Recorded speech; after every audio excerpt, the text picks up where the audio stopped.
O desejado de todas as nações. Capítulo 54. O bom samaritano. Este capítulo se baseia em Lucas capítulo 10, versos 25 a 37.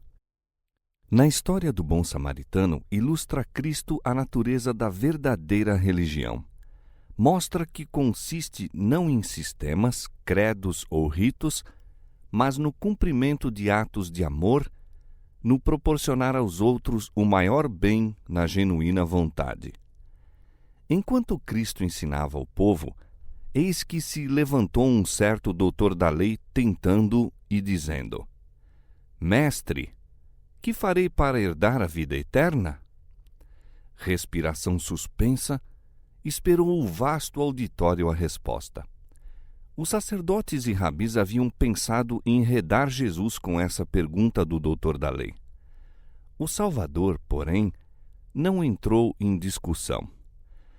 Fez com que o próprio doutor respondesse a si mesmo.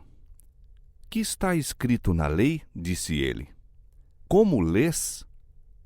Os judeus ainda acusavam Jesus de menosprezo para com a lei dada no Sinai. Mas ele fez sentir que a salvação depende da observância dos mandamentos divinos. Disse o doutor: Amarás ao Senhor teu Deus de todo o teu coração, e de toda a tua alma, e de todas as tuas forças, e de todo o teu entendimento, e ao teu próximo como a ti mesmo. Disse Jesus: Respondeste bem, faze isso e viverás. O doutor da lei não estava satisfeito com a atitude e as obras dos fariseus. Estivera estudando as Escrituras com o desejo de aprender-lhes a verdadeira significação. Tinha interesse vital no assunto e, em sinceridade, indagara: Que farei?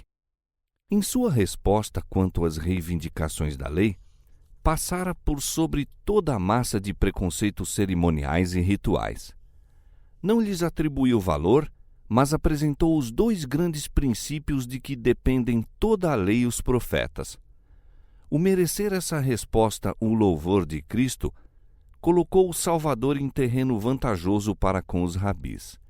Não o podiam condenar por sancionar o que fora afirmado por um expositor da lei.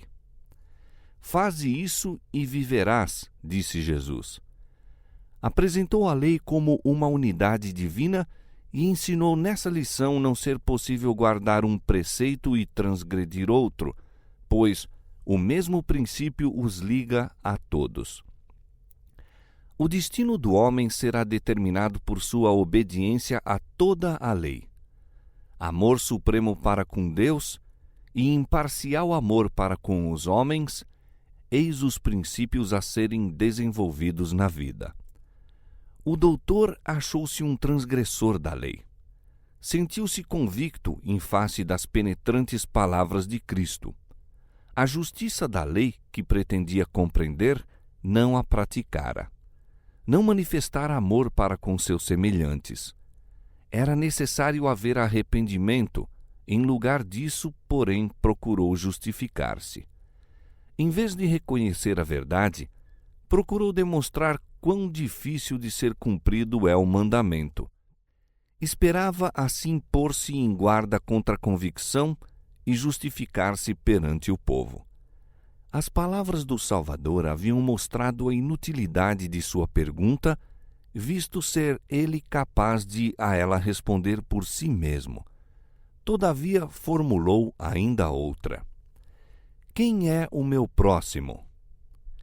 Entre os judeus, essa questão dava lugar a infindáveis disputas. Não tinham dúvidas quanto aos gentios e samaritanos. Esses eram estranhos e inimigos. Mas como fazer a distinção entre os de seu próprio povo e as várias classes sociais?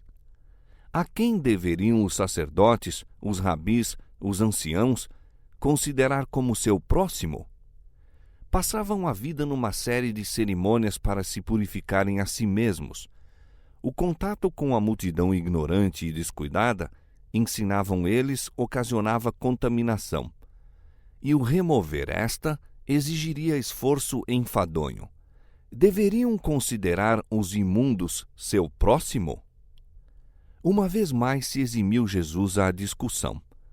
Não denunciou a hipocrisia dos que o estavam espreitando para o condenar, mas, mediante uma singela história, apresentou aos ouvintes tal quadro do transbordamento do amor de origem celestial que tocou os corações e arrancou do doutor da lei a confissão da verdade. O meio de dissipar as trevas é admitir a luz. O melhor meio de tratar com o erro é apresentar a verdade. É a manifestação do amor de Deus que torna evidente a deformidade e o pecado do coração concentrado em si mesmo. Descia um homem de Jerusalém para Jericó, disse Jesus, e caiu nas mãos dos salteadores, os quais o despojaram e, espancando-o, se retiraram, deixando-o meio morto. E ocasionalmente descia pelo mesmo caminho certo sacerdote, e vendo-o, passou de largo. E de igual modo também um levita, chegando àquele lugar e vendo-o, passou de largo. Isso não era uma cena imaginária, mas uma ocorrência verídica que se sabia ser tal qual era apresentada. O sacerdote e o levita que tinham passado de largo encontravam-se entre o grupo que escutava as palavras de Cristo. Jornadeando de Jerusalém para Jericó, o viajante tinha de passar por um trecho deserto da Judéia. O caminho descia por entre abruptos e pedregosos barrancos e era infestado de ladrões, sendo frequentemente cena de violências. Aí foi o viajante atacado, despojado de tudo quanto levava de valor, ferido e machucado, sendo deixado meio morto à beira do caminho. Enquanto assim jazia, passou o sacerdote por aquele caminho, mas apenas deitou um rápido olhar ao pobre ferido. Apareceu em seguida o levita. Curioso de saber o que acontecera, deteve-se e contemplou a vítima. Sentiu a convicção do que devia fazer. Não era, porém, um dever agradável. Desejaria não haver passado por aquele caminho, de modo a não ter visto o ferido. E persuadiu-se a si mesmo de que nada tinha a ver com o caso. Ambos esses homens ocupavam postos sagrados e professavam expor as Escrituras. Pertenciam à classe especialmente escolhida para servir de representantes de Deus perante o povo. Deviam compadecer-se ternamente dos ignorantes e errados, Hebreus capítulo 5, verso 2, para que pudessem levar os homens a compreender o grande valor de Deus para com a humanidade. A obra que haviam sido chamados a fazer era a mesma que Jesus descrevera como sua quando dissera: "O Espírito do Senhor é sobre mim, pois que me ungiu para evangelizar os pobres, enviou-me a curar os quebrantados de coração e a pregoar liberdade aos cativos, a dar vista aos cegos, a pôr em liberdade os oprimidos." Lucas 4:18. Os anjos de Deus contemplam a aflição de sua família na terra e estão preparados para cooperar com os homens em aliviar a opressão e o sofrimento. Em sua providência, Deus levara o sacerdote e o levita a passarem pelo caminho onde jazia a vítima dos ladrões, a fim de verem a necessidade que tinha de misericórdia e auxílio. Todo o céu observava para ver se o coração desses homens seria tocado de piedade pela desgraça humana. O Salvador era aquele que instruíra os hebreus no deserto. Na coluna de nuvem e de fogo, ensinaram uma lição bem diversa daquela que o povo ora recebia de seus sacerdotes e mestres. As misericordiosas providências da lei estendiam-se até aos animais inferiores que não são capazes de exprimir em palavras suas necessidades e sofrimentos. Por intermédio de Moisés, foram dadas aos filhos de Israel instruções nesse sentido. Se encontrares o boi de teu inimigo ou o seu jumento desgarrado, sem falta lhe o reconduzirás. Se vires o asno daquele que te aborrece, deixado debaixo de sua carga, deixarás, pois, de ajudá-lo? Certamente o ajudarás juntamente com ele. Mas no homem ferido pelos salteadores, apresentou Jesus o caso de um irmão em sofrimento. Quanto mais deveria o coração deles ter se possuído de piedade por aquele do que por um animal de carga? Fora-lhes dada por meio de Moisés a mensagem de que o Senhor seu Deus, o Deus grande, poderoso e terrível, faz justiça ao órfão e à viúva e ama o estrangeiro. Portanto, ordenou: pelo que amareis o estrangeiro, amá-lo-ás como a ti mesmo. Deuteronômio capítulo 10, versos 17 a 19. Jó dissera: o estrangeiro não passa a noite na rua, as minhas portas abria ao viandante. E quando os 2 anjos em aparência de homens foram a Sodoma, Ló inclinou-se por terra e disse: Eis agora, meus senhores, entrai, peço-vos, em casa de vosso servo, e passai nela a noite. Com todas essas lições estavam os sacerdotes e levitas familiarizados, mas não as introduziram na vida prática. Educados na escola do fanatismo social, haviam se tornado egoístas, estreitos e exclusivistas. Ao olharem para o homem ferido, não podiam dizer se pertencia à sua nação. Pensaram que talvez fosse samaritano e desviaram-se. Em sua ação, segundo descrita por Cristo, não viu o doutor da lei coisa alguma contrária ao que lhe fora ensinado quanto às reivindicações da lei. Outra cena, porém, foi então apresentada. Certo samaritano, indo de viagem, chegou onde se achava a vítima e, ao vê-la, moveu-se de compaixão por ela. Não indagou se o estranho era judeu ou gentil. Fosse ele judeu, bem sabia o samaritano que, invertidas as posições, o homem lhe cuspiria no rosto e passaria desdenhosamente. Mas nem por isso hesitou. Não considerou que ele próprio se achava em perigo de assalto se demorasse naquele local. Bastou-lhe o fato de estar ali uma criatura humana em necessidade e sofrimento. Tirou o próprio vestuário para cobri-lo. O óleo e o vinho, provisão para a sua viagem, empregou-os para curar e refrigerar o ferido. Colocou-o em sua cavalgadura e pôs-se a caminho devagar, a passo brando, de modo que o estranho não fosse sacudido, aumentando-se-lhe assim os sofrimentos. Conduziu-o a uma hospedaria, cuidou dele durante a noite, velando-o carinhosamente. Pela manhã, como o doente houvesse melhorado, o samaritano ousou seguir viagem. Antes de fazê-lo, porém, pô-lo sob os cuidados do hospedeiro, pagou as despesas e deixou um depósito em seu favor. Não satisfeito com isso ainda, tomou providências para qualquer necessidade eventual, dizendo ao hospedeiro: cuida dele, e tudo o que de mais gastares, eu tu pagarei quando voltar.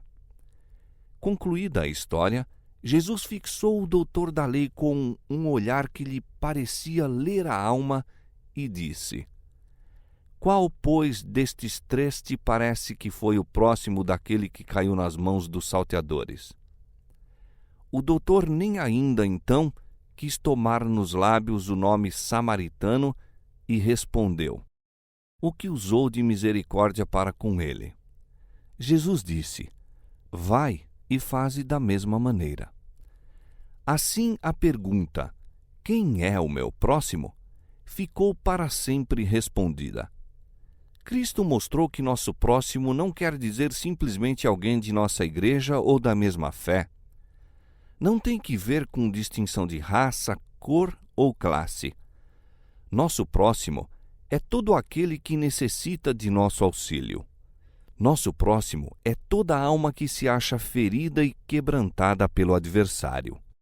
Nosso próximo é todo aquele que é propriedade de Deus.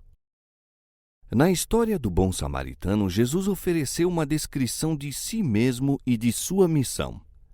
O homem fora enganado, ferido, despojado e arruinado por Satanás, sendo deixado a perecer.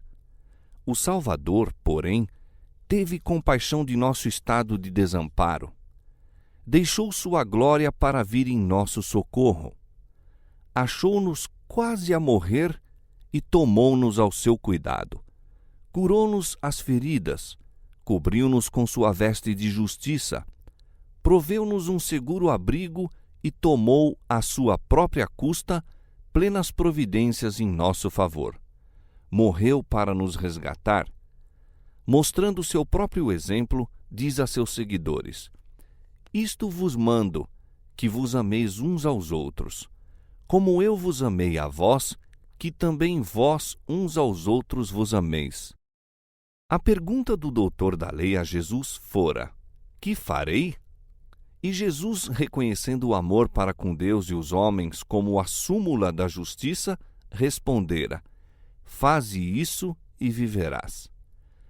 O samaritano obedecera aos ditames de um coração bondoso e amorável, demonstrando-se assim um observador da lei.